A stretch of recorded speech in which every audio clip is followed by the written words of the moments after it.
விடுதலை புலிகளுக்கு மக்கள், விடுதலை புலிகளுக்கு பின்னால் மக்கள் நிற்கிறார்கள் என்ற செய்தியை ஒரு ஆணையாக வழங்கிய ஒரு முதலாவது பிரதான செய்தி 2004ஆம் ஆண்டு நடந்த பாராளுமன்ற தேர்தல்.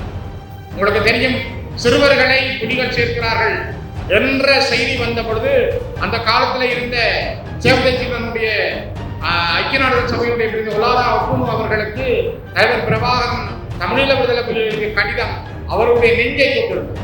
மிக மனிதாபிமானத்தோடும் கண்ணியத்தோடும் நடக்கிறார் என்று அவரே உறுதி செய்தார். இது விடுதலை புலிகளுக்கு கிடைத்த மிகப்பெரிய சான்.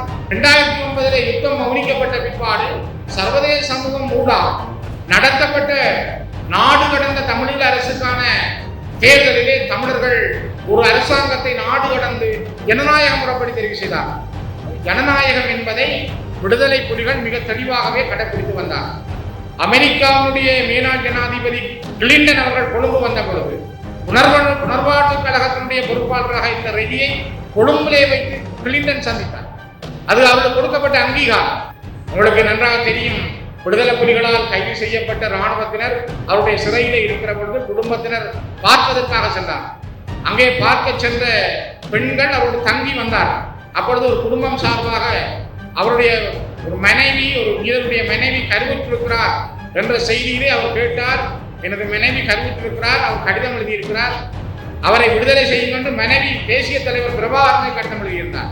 சம்பந்தன் ஐயா அவர் கூட தலைவர் பிரபாகரனுக்கு சொன்னதாக அவர் மனிதாபிமானத்தை நீங்கள் மதிக்க வேண்டும், நீங்கள் ஜனநாயகத்தை மதிக்க வேண்டும் என்று சொன்னார் என்று சிலர் கதை கொடுக்கிறார்கள், கயிறு கொடுக்கிறார்கள்.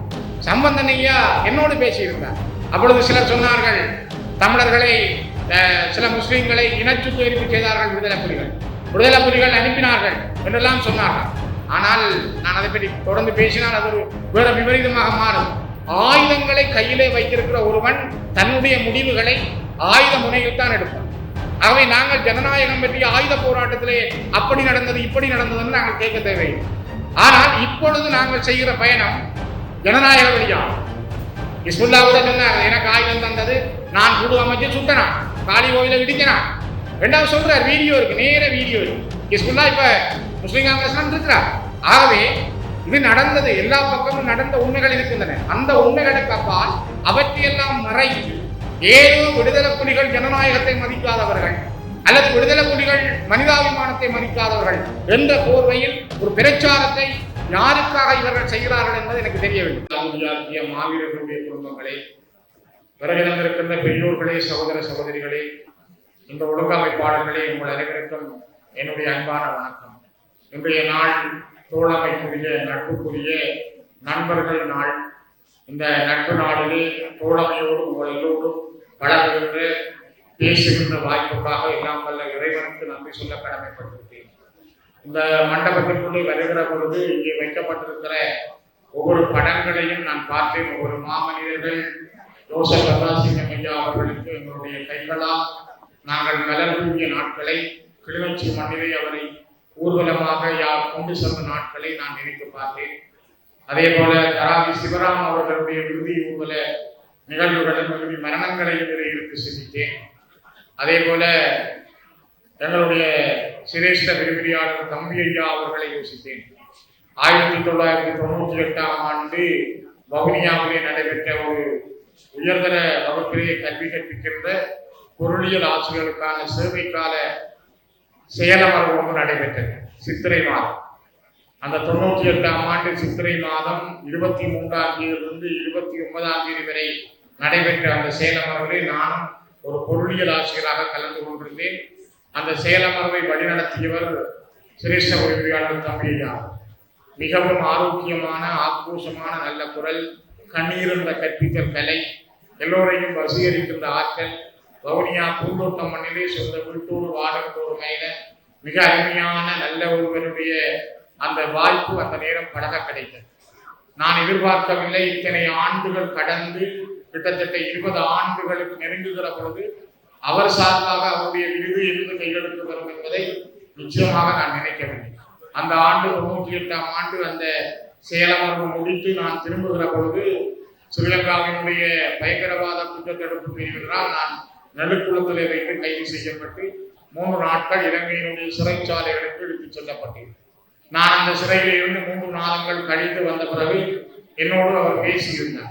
அதனை கூட நான் கைது செய்யப்பட்ட பொழுதும் கடிதம் ஒன்றையும் கூட அவர் அந்த இராணுவத்திற்கு அந்த பயங்கரவாத பிரிவுக்கு கொடுத்திருந்தார். இவர் செமினாருக்கு தான் வந்தார்.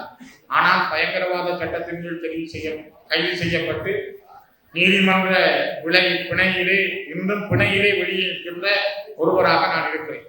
ஆகவே அவருடைய அந்த நாட்கள், அவரோடு பேசிய நாட்கள், இங்கே இருக்கின்ற பத்திரிகையாளர் நடேசன் உட்பட அரிய சந்திரநீர் அவர்கள் இப்படிப்பட்டவருடைய அந்த ஒவ்வொரு முகங்களையும் பார்க்கிற பொழுது இந்த மண்டபத்திலே ஒரு கனதியான உணர்வுகளை என்னால் பார்க்க முடிந்தது. நான் ஆசிரியராக சங்கத்திலே அங்கத்துவம் வகித்த இலங்கை தமிழராசிரியர் சங்கத்தினுடைய தலைவர் மனசிங்கா அவர்கள் உட்பட அடிகளார் உட்பட பலவேருடைய அந்த முகங்களையும் அன்னை பூபதி உட்பட நாங்கள் பார்க்கிற பொழுது என்னுடைய மனங்கள் எங்கோ செல்கின்றன. நான் இந்த இடத்திலே போராளிகள் நலன்புரி சங்கத்தினுடைய செயல்பாடு கடந்த காலங்களில் அவர்களுடைய உன்னதமான பணிகள் மிக மகத்துவமானது.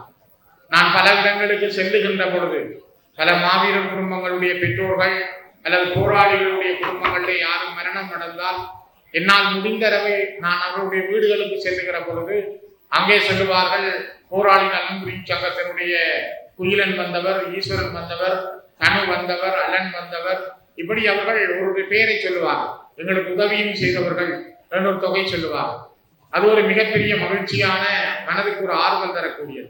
ஏனென்றால் உங்களுக்கு இதில் பேசுகின்ற சகோதரி தலைமை தாங்கும் பொழுது சொன்னார் ராதிகா அவர்கள், பல இடங்களிலே ஒரு மரணச் சடங்கிலே பெட்டி எடுக்க முடியாத அளவிற்கு பல போராடி குடும்பங்கள் இருக்கின்றன, மாவீரர் குடும்பங்கள் இருக்கின்றன.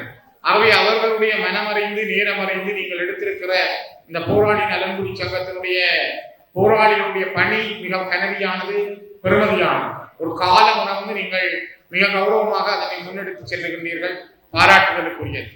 நான் நினைக்கிறேன், நாங்கள் 2010ஆம் ஆண்டிலே பாராளுமன்ற உறுப்பினராக வந்த பொழுது 11ஆம் ஆண்டு எனக்கு லண்டனில் இருக்கின்ற கோர்தம்சோ கற்பக விநாயகர் ஆலயத்தினுடைய ஸ்தாபகர் கோபாலன் அவருடைய தொடர்பு கிடைத்தது. வி.ஆர். மகேந்திரன் அவர்கள் இருக்கிறார், ஒரு இலங்கையின் இணைப்பாளர்.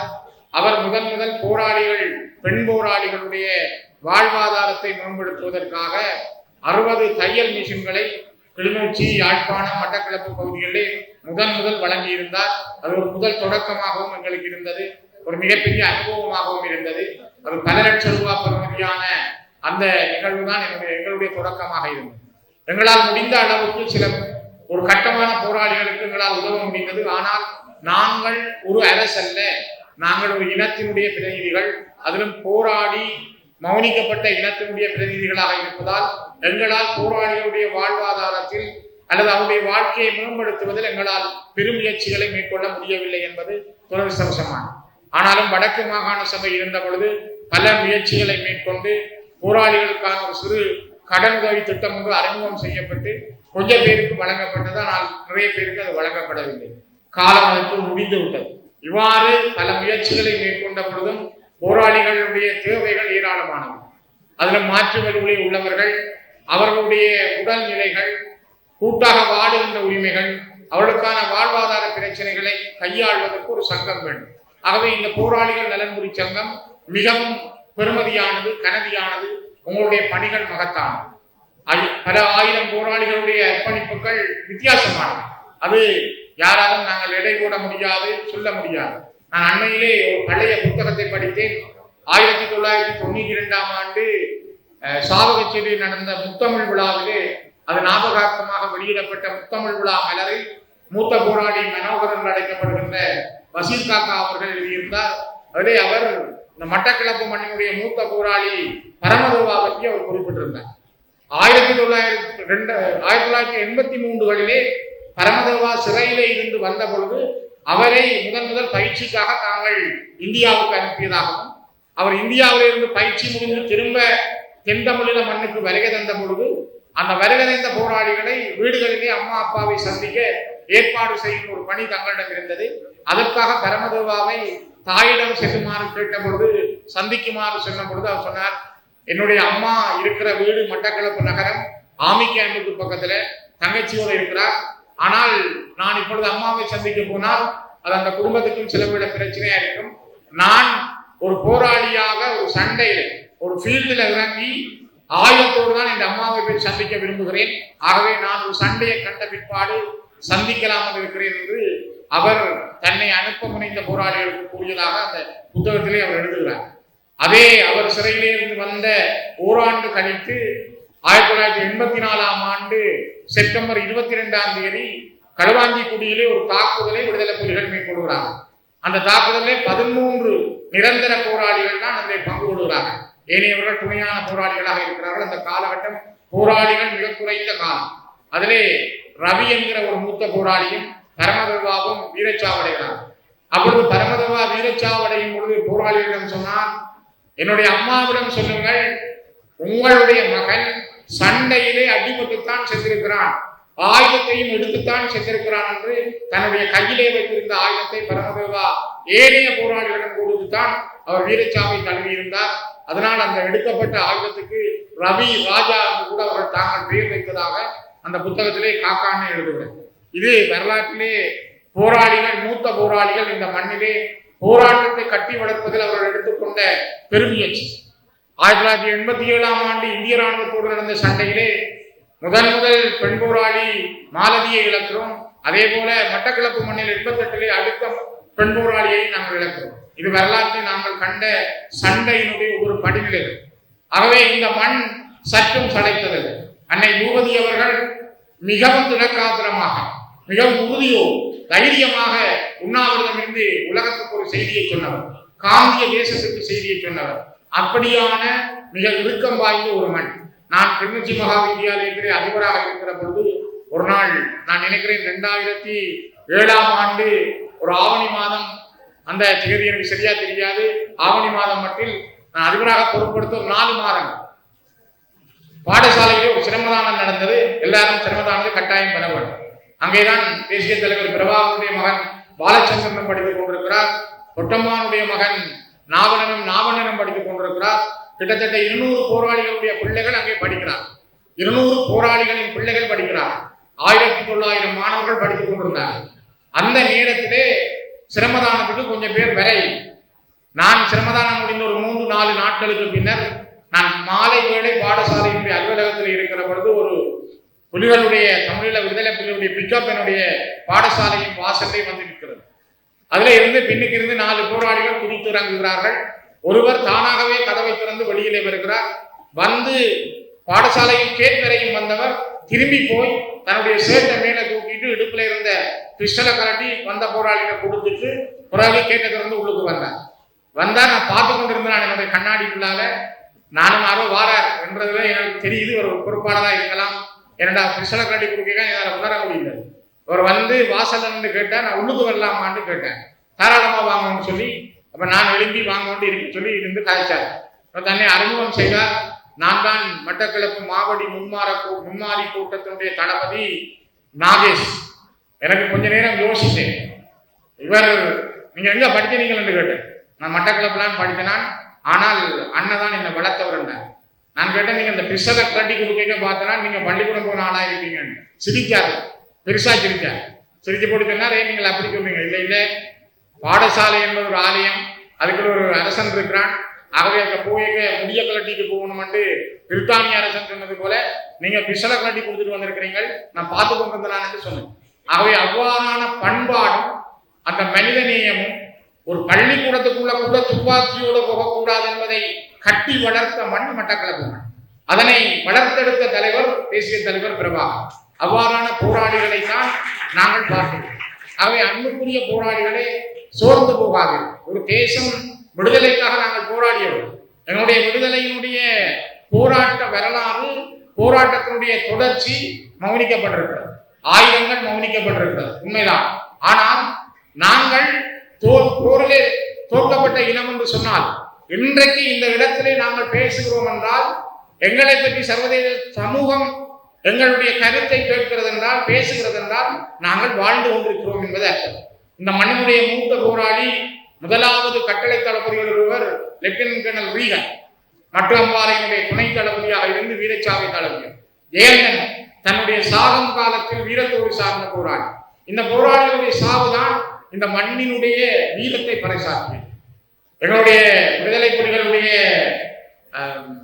பேச்சாளர், ராணுவ பேச்சாளராக இருந்த இளங்கரின், சரியா நான் சொல்றது, இளங்கரையன், விடுதலை புலிகளுடைய ராணுவ பேச்சாளராக இருந்த இளங்கரையன், நீங்க இப்பயும் எடுத்து பாருங்க. இளங்கரையனை பிபிசி பேட்டி காண்கிற பொழுது அப்படியே சிரித்து கொண்டு சொல்ற பேட்டி, கொடுக்குற விதம், ஆங்கில மொழியில் அப்படி பிரட்டி அவர் சொல்ற வார்த்தைகள், அவர் மீடியாக்களுக்கு கொடுக்குற அந்த ராணுவ பேச்சாளருடைய தன்மை, இலங்கையில இல்ல ஆசியாவில் கூட அப்படி ஒரு ராணுவ பேச்சாளர் எங்களால் அடையாளம் காண முடியாது. மிக அருமையான ஒரு ராணுவ பேச்சாளர், பழகுறதுக்கு மிக இனிமையானவர், எங்க கண்டாலும் தம்பி என்ற தோல்ல கை போட்டு பழக மிக அருமையானவர். அவ்வாறான மனிதர்களை தந்த மண்ணில் மகத்தான வீரர்களை தந்த மண். எத்தனை பிரிகேடியர்கள், எத்தனை கேர்னல்கள், எத்தனை லெப்டினன்ட் கேர்னல்கள், எத்தனை கேப்டன்கள், எத்தனை மேஜர்கள் என்று இந்த மண்ணில் எள்ளி நடங்காதவர்களை தந்தது. நான் இந்த மேடையிலே நின்று பேசுகிறேன் என்றால் கிளிநொச்சி மண்ணை மீட்டெடுத்து தந்தவர்கள் அம்பாறை, மட்டக்களப்பு, திருவண்ணாமலையைச் சேர்ந்த போராளிகள் என்பதை யாரும் கேள்விக்கு உட்படுத்த முடியாது. ஏனென்றால் கிளிநொச்சி மண் மீட்கப்பட்ட பொழுது கிட்டத்தட்ட 190 கிழக்கு தென்தமிழீழ மண் சார்ந்த போராளிகள் வீரச்சாவை பழகியிருந்தார்கள். இது மட்டுமல்ல, யாழ்ப்பாண மண்ணிலிருந்து தேசூரு சண்டையை சிதறடித்து ஓயாத அலைகள் என்ற 3வது அலைகள் ஊடாக மீட்பதற்கு மிகப்பெரிய பங்கை ஆற்றியவர்கள் இந்த தென்தமிழீழ மண்ணை சார்ந்த, அதிலும் குறிப்பாக மட்டக்களப்பு மண் சார்ந்த வீரம் செறிந்த போராளிகள். ஆகவே போராளிகளுடைய பங்கு என்பது, போராளிகளுடைய ஆற்றல் என்பது, போராளிகளுடைய வீரம் என்பது அது மண்ணோடும் வாழுகின்ற நிலத்தோடும் உறுதியான. அதனால்தான் இந்த மக்கள் மிகவும் தெளிவானவர்கள். கடந்த யுத்தம் முடிஞ்சு 2010ஆம் ஆண்டு இந்த மண்ணிலே 3 பாராளுமன்ற உறுப்பினர்களை மக்கள் தெரிவு செய்தார். தமிழ் தேசியத்துக்காக தமிழரசு கட்சியின் பெயரால் தெரிவு செய்தார். அதுக்கு பின்னர் இடையிலே சின்ன சின்ன இடைவெளிகள் வந்தாலும் இம்முறை இந்த மக்கள் 3 பாராளுமன்ற உறுப்பினர்களை இலங்கை தமிழரசு கட்சிக்காக தந்தார்கள். காரணம், இந்த மண்ணில இருக்கின்ற அந்த போர் சம்பந்தமான, போராட்டம் சம்பந்தமான அவருடைய தெளிவான பார்வை. ஆனால் விடுதலை புலிகளுடைய தேசிய தலைவர், தமிழர்களுடைய தேசிய தலைவர் பிரபாகரனையும் அவருடைய மனிதாபிமான எண்ணங்களையும் அவருடைய ஜனநாயக பண்புகளையும் இந்த மக்கள் ஏற்றுக்கொண்டதால் தான் இங்க இருக்கின்ற மாமனிதர் ஜோசப் பெர்ராசிங்கம் ஐயா அவர்கள் தேர்தல் கேட்ட காலத்தில், அண்ணன் அரியநேந்திரன் அவர்கள் தேர்தல் கேட்ட காலத்தில் 2004ஆம் ஆண்டு 22 பாராளுமன்ற உறுப்பினர்கள் வடக்கு கிழக்கிலே தெரிவு செய்யப்பட்டார்கள். இது ஒரு மகத்தான காலம். விடுதலை புலிகளுக்கு மக்கள், விடுதலை புலிகளுக்கு பின்னால் மக்கள் நிற்கிறார்கள் என்ற செய்தியை ஒரு ஆணையாக வழங்கிய ஒரு முதலாவது பிரதான செய்தி 2004ஆம் ஆண்டு நடந்த பாராளுமன்ற தேர்தல். 1971ஆம் ஆண்டு, 77ஆம் ஆண்டு நடந்த, 71ஆம் ஆண்டு வட்டுக்கோட்டை தீர்மானத்துக்கு பிற்பாடு 76ஆம் ஆண்டு நடந்த, 77 நடந்த பாராளுமன்ற தேர்தல் தமிழீழத்துக்கான ஆணையை தந்தது. 2004ஆம் ஆண்டிலே அந்த தமிழீழம் மீண்டும் உறுதி செய்யப்பட்டது. அதே போல 2009 யுத்தம் மௌனிக்கப்பட்ட பிற்பாடு சர்வதேச சமூகம் ஊடாக நடத்தப்பட்ட நாடு கடந்த தமிழீழ அரசுக்கான தேர்தலிலே தமிழர்கள் ஒரு அரசாங்கத்தை நாடு கடந்து ஜனநாயக முறைப்படி தெரிவு செய்தார்கள். ஜனநாயகம் என்பதை விடுதலை புலிகள் மிக தெளிவாகவே கடைபிடித்து வந்தார்கள். உங்களுக்கு தெரியும், சிறுவர்களை புலிகள் சேர்க்கிறார்கள் என்ற செய்தி வந்த பொழுது அந்த காலத்தில் இருந்த சேவதேசிவனுடைய ஐக்கிய நாடுகள் சபையுடைய பிரதிநிதி ஒலாரா ஒட்டுணு அவர்களுக்கு தலைவர் பிரபாகரன் தமிழீழ விடுதலை புலிகளுக்கு கடிதம் அவருடைய நெஞ்சை தொட்டிருந்தது. மிக மனிதாபிமானத்தோடும் கண்ணியத்தோடும் நடக்கிறார் என்று அவரே உறுதி செய்தார். இது விடுதலை புலிகளுக்கு கிடைத்த மிகப்பெரிய சான்று. அதே போலதான் சுனாமி நடைபெற்ற பொழுது அமெரிக்காவுடைய மேனாள் ஜனாதிபதி கிளின்டன் அவர்கள் கொழும்பு வந்த பொழுது புனர்வாழ்வு கழகத்தினுடைய பொறுப்பாளராக இருந்த ரெடியை கொழும்பிலே வைத்து கிளின்டன் சந்தித்தார். அது அவருக்கு கொடுக்கப்பட்ட அங்கீகாரம். ஒரு வடக்கு கிழக்குக்கு வரவில்லையே தவிர, ஆனால் அவரை கைலாக கொடுத்து சந்தித்தார். இது விடுதலை புலிகளோடு இருந்த அந்த அவருடைய பண்பையும் மரியாதையும் அவர் சொல்லியிருக்கு. உங்களுக்கு நன்றாக தெரியும், விடுதலை புலிகளால் கைது செய்யப்பட்ட இராணுவத்தினர் அவருடைய சிறையில இருக்கிற பொழுது குடும்பத்தினர் பார்ப்பதற்காக சென்றார். அங்கே பார்க்க சென்ற பெண்கள் அவரோடு தங்கி வந்தார். அப்பொழுது ஒரு குடும்பம் சார்பாக அவருடைய ஒரு மனைவி, ஒரு வீரருடைய மனைவி கருவுற்றிருக்கிறார் என்ற செய்தியிலே அவர் கேட்டார். எனது மனைவி கருவுற்றிருக்கிறார், அவர் கடிதம் எழுதியிருக்கிறார், அவரை விடுதலை செய்ய வேண்டும். மனைவி தேசிய தலைவர் பிரபாகரனை கடிதம் எழுதியிருந்தார். மனிதாபிமானத்தோடு அந்த வீரரை உயிரோடு அவர் நம்ம ஒப்படைத்திருந்தவர் பிரபாகர். அதனால்தான் தமிழீழ விடுதலை புலிகளிடம் மனிதாபிமானம் என்பது மேலோங்கி இருந்தது. 2009ஆம் ஆண்டு 2006ஆம் ஆண்டு இறுதியிலே வாகரையில் நடந்த யுத்தத்தின் பொழுதும் சரி, 2009ஆம் ஆண்டு முள்ளிவாய்க்காலில் நடந்த யுத்தத்தின் பொழுதும் சரி, உணவு அனுப்பாமல் மக்களை பட்டினி போட்டுக் கொண்டவர்கள் இலங்கை அரசு. அதிலும் 2009ஆம் ஆண்டு கிட்டத்தட்ட 4,25,000 பேர் முள்ளிவாய்க்கால் முல்லைத்தீவுக்குள் அடக்கப்படுற பொழுது 70,000 பேர் தான் இருக்கிறார் என்று உணவை அனுப்பாமல் கொடூரமாக கொலை செய்தது கோட்டபாயாவுடைய அரசு. அந்த காலகட்டத்தில் கூட உலகத்திலே யாருக்கும் இல்லாத மனிதாபிமானம், அதை பற்றி பேசாதவர்கள் விடுதலை புலிகள் மனிதாபிமானத்தோடு நடக்க வேண்டும், விடுதலை புலிகள் ஜனநாயகத்தை மதிக்க வேண்டும், இந்த வார்த்தைகளை இப்பொழுது எழுத பல பேர் முனைகிறார்கள். சம்பந்தனையா அவர் கூட தலைவர் பிரபாகரனுக்கு சொன்னதாக அவர் மனிதாபிமானத்தை நீங்கள் மதிக்க வேண்டும், நீங்கள் ஜனநாயகத்தை மதிக்க வேண்டும் என்று சொன்னார் என்று சிலர் கதை விடுகிறார்கள், கயிறு விடுகிறார்கள். சம்பந்தனையா என்னோடு பேசியிருந்தார். 2018ஆம் ஆண்டு இடைக்கால வரைவு பாராளுமன்றத்தில் வந்த பொழுது அந்த இடைக்கால வரைவு பற்றி நான் 38 நிமிஷங்கள் பேசியிருந்தேன். அந்த பேச்சுக்கு பிற்பாடு கூட ஒரு நாள் ஒரு வெள்ளிக்கிழமை அவரோடு இருந்து பேசுகிற பொழுது அவர் சொன்னார், ஸ்ரீ, ஆயுதங்களை கையிலே வைத்திருக்கிற ஒருவன் தன்னுடைய முடிவுகளை ஆயுத முனையில் தான் எடுப்பான். ஆகவே நாங்கள் ஜனநாயகம் பற்றி ஆயுத போராட்டத்திலே அப்படி நடந்தது இப்படி நடந்ததுன்னு நாங்கள் கேட்க தேவையில்லை. ஆனால் இப்பொழுது நாங்கள் செய்கிற பயணம் ஜனநாயக வழியாகும். அந்த ஜனநாயகத்தை நாங்கள் சரியாக செய்கிறோமா, எங்களுடைய முடிவுகள் சரியானதாக இருக்கிறதா என்பதுதான் நாங்கள் கவனம் செலுத்த வேண்டும். அப்பொழுது சிலர் சொன்னார்கள், தமிழர்களை சில முஸ்லிம்களை இனச்சுத்திகரிப்பு செய்தார்கள் விடுதலை புலிகள் அனுப்பினார்கள் என்றெல்லாம் சொன்னார்கள். ஆனால் நான் அதை பற்றி தொடர்ந்து பேசினால் அது ஒரு வேற விபரீதமாக மாறும். ஏனென்றால் தமிழ் பேசும் முஸ்லிம் சகோதரிடமும் தமிழர்கள் பற்றிய காயங்கள் உண்டு, தமிழர்களிடமும் முஸ்லீம் சகோதரர்கள் தொடர்பான நிறைந்த காயங்கள் உண்டு. இன்னும் அந்த காயங்கள் ஆட்சிப்படுத்தப்படவில்லை. ஹிஸ்புல்லா கூட சொன்னார், எனக்கு ஆயுதம் தந்தது நான் குழு அமைச்சு சுட்டனான், காளி கோயிலை இடிக்கிறான். ரெண்டாவது சொல்றார், வீடியோ இருக்கு, நேர வீடியோ இருக்கு. ஹிஸ்புல்லா இப்ப முஸ்லீம் காங்கிரஸ் இருக்கிறார். ஆகவே அவர் சொன்னதுக்கு உண்மை இருக்கு. தரிசனங்கள்ல நிராகரிவை மிக தெளிவாக சொல்றார். அவர் சொன்ன வீடியோவையும் போட்டு காட்டுறார். ஆகவே இது நடந்தது, எல்லா பக்கமும் நடந்த உண்மைகள் இருக்கின்றன. அந்த உண்மைகளுக்கு அப்பால் அவற்றையெல்லாம் மறைத்து ஏதோ விடுதலை புலிகள் ஜனநாயகத்தை மதிக்காதவர்கள் அல்லது விடுதலை புலிகள் மனிதாபிமானத்தை மதிக்காதவர்கள் என்ற போர்வையில் ஒரு பிரச்சாரத்தை யாருக்காக இவர்கள் செய்கிறார்கள் என்பது எனக்கு தெரியவில்லை. ஆனால் சம்பந்தனையா அதில் மிக தெளிவாக இருந்தாலும் சில நேரங்களில் சில விடயங்களுக்காக சில வார்த்தைகளை தான் பேசியதாகும், சில அந்த விடயங்களிலிருந்து தான் ஏன் சிலரை கவர்ந்து கொள்வதற்காக பேசியதாகவும் கூட கூறியிருந்தார். இருந்தாலும் கூட இந்த காலகட்டங்கள், நாங்கள் ஒவ்வொரு காலகட்டங்களிலும் மக்களுடைய திரட்சி என்பது புலிகளுக்கு பின்னால் தான் இருந்தது. 87ஆம் ஆண்டு இலங்கை ஒப்பந்தம் எழுதப்பட்டு தலைவர் இந்தியாவிலிருந்து இறங்கி வந்து அவர் சுதுமலையிலே கூடுகிற பொழுது எத்தனை லட்சம் மக்கள் அங்கே கூடியிருந்தார். ஆகவே மக்கள் ஆர்வம் இருந்தார். இறுதி யுத்தம் நடக்கும் பொழுது மன்னார், வவுனியா, முல்லைத்தீவு, கிளிநொச்சி, யாழ்ப்பாணத்தினுடைய கிழக்கு பகுதி மக்கள் யாருக்கு பின்னாலே போனார்கள். அவை விடுதலை புலிகள் என்பது சாதாரண இயக்கம் அல்ல, அது ஒரு சாதாரண போராட்ட இயக்கம் அல்ல. இந்த உலகத்தினுடைய வரைபடத்தில், இந்த வரலாற்றில் 20ஆம் நூற்றாண்டில் 21ஆம் நூற்றாண்டின் ஆரம்பத்தில் உலகத்தினுடைய கண்களை இப்பொழுதும் பார்த்து கொண்டிருக்க வைத்திருக்கிறது. இப்பொழுது கூட ஒரு செய்தியை பார்த்தேன். சீலரத்தின தேரர் சொல்லுகிறார், பிரபாகரன் இல்லை, ஆனால் பிரபாகரனால் உருவாக்கப்பட்டவர்கள் இப்பொழுதும் இருந்து கொண்டிருக்கிறார்கள். எவ்வளவுக்கு அவர்கள் பயப்படுகிறார்கள். ஆகவேதான் நாங்கள் போரோடு வாழ்ந்த இனம், நாங்கள் ஒரு இறமைக்காக வாழ்ந்த இனம். எங்களிடம் இருந்த இறமையும் கண்ணியமும் என்பது இழந்து போன இறமையைத்தான் நாங்கள் கேட்போம். நாங்கள் புதிதாக ஒன்றை கேட்கவில்லை. இந்த நாட்டினுடைய சொந்தக்காரர்கள் நாங்கள், இந்த நாட்டினுடைய முதல் குடிகள் நாங்கள். ஆகவே நாங்கள் இந்த மண்ணிலே, குறிப்பாக தொடர் நிலப்பரப்பான வடக்கு கிழக்கிலும் நாங்கள் எங்களுடைய மண்ணோடு வாழ்ந்த உரிமையை கேட்கிறோம். அதனை ஒல்லாந்தர்கள் பறித்தார்கள், போர்த்துகேயர்கள் பறித்தார்கள், ஆங்கிலேயர்கள் பறித்தார்கள், பிறகு சிங்களவர்கள் பறித்து வைத்திருக்கிறார்கள். அந்த இறமையை மீட்கும் வரை எங்களுடைய போராட்டம் தொடரும். அது ஆயுத போராட்டமா அறவழி போராட்டமா என்பதை எங்கள் மீது யார் போர் தொடர்கிறாரோ அவர்தான் அந்த ஆயுதத்தை தீர்மானிக்க வேண்டும். அதனால்தான் நாங்கள் என்ன ஆயுதம் எடுக்க வேண்டும் என்பதை இப்பொழுதும் இலங்கை அரசு தான் தீர்மானிக்க வேண்டும். அது அறவழியா ஆயுதமா என்பது காலம்தான் அதுக்குரிய பதிலையும் சொல்லும். நாங்கள் அவற்றின் மீது ஆர்வம் கொண்டவர்கள் அல்ல.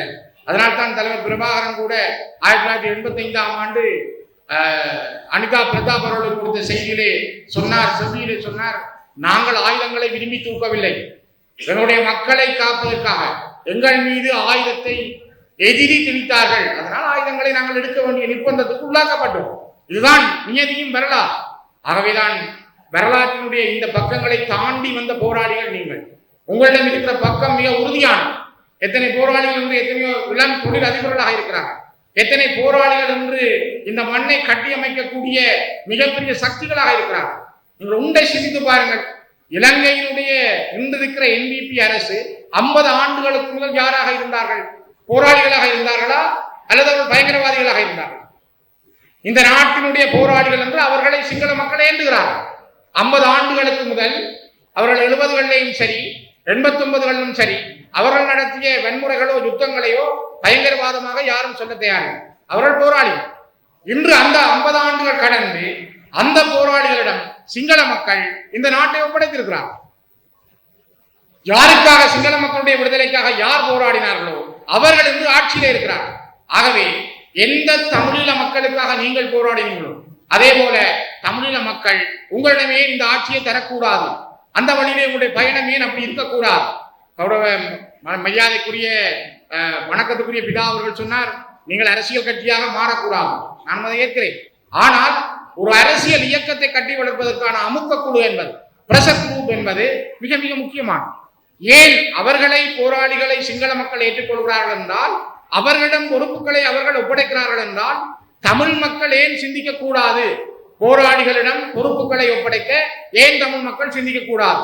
அந்த சிந்தனைக்கான களத்தை உருவாக்குவதுதான் காலத்தின் தேவை. அந்த காலத்தின் தேவையை சரியாக கொண்டு செல்ல வேண்டியது ஒவ்வொருவருக்கும் உரிய கடமை. அதனால் தான் நான் மீண்டும் மீண்டும் வலியுறுத்துகிறேன். போர் என்பதும் போராட்டத்தினுடைய வலி என்பதும் எங்களுக்குள்ளே இருக்கிறது. நாங்கள் ஒரு தேசத்தின் விடுதலைக்காக போராடிய இனம். எங்களுடைய கைகளிலே துப்பாக்கி இருந்தது, எங்களுடைய கைகளிலே பெரிய பீரங்கிகள் இருந்தது, எங்களுடைய கைகளிலே விமானங்கள் இருந்தது, எங்களுடைய கைகளிலே கப்பல்கள் இருந்தது. நாங்கள் போராடினோம். உலகத்தின் கண்களை நாங்கள் நிமிர்ந்து பார்க்க வைத்தோம். ஆனால் மௌனிக்கப்பட்டிருக்கிறோம். இருந்தாலும் நாங்கள் பேசப்படுகிறோம். நாங்கள் ஒரு இனமாக இந்த உலகத்திலே அங்கீகரிக்கப்படுகிறோம். அதனால் தான் அன்புக்குரியவர்களை, காலமும் சூழலும் இயற்கையும் யாருக்காகவும் காத்திருக்கிறது. இயற்கை தான் விரும்பும் பொழுது அந்த நேரத்தில் உள்ள ஒரு தலைவனை இயற்கை தெரிவு செய்கிறது. ஆகவே தலைவர்கள் பிறந்து வருவதல்ல, இருப்பவர்களில் ஒருவரை இயற்கை தானாக தெரிவு செய்கிறது. அந்த இயற்கையினுடைய தெரிவு வரலாற்றை மாற்றங்களை தரும். அந்த மாற்றங்களை நோக்கிய பயணத்திலே நாங்களும் எங்களுடைய கரங்களை பலமாக இறுகப்பற்றி உங்களோடு பயணிப்போம். உங்கள் வாழ்க்கையினுடைய எதிர்காலமும் இந்த போராளி நலம்புரி சங்கத்தினுடைய பணிகளும் மென்மேலும் வளர உங்களோடு நாங்கள் சேர்ந்திருப்போம் என கூறி, இந்த நன்னாளில் எங்களை நீங்கள் அழைத்து சில வார்த்தைகள் பேச கிடைத்த வாய்ப்புக்கு நன்றி கூறி மட்டக்களப்பு மண்ணுக்கும் தலை சாய்த்து நிறைவு செய்கிறேன். நன்றிகள்.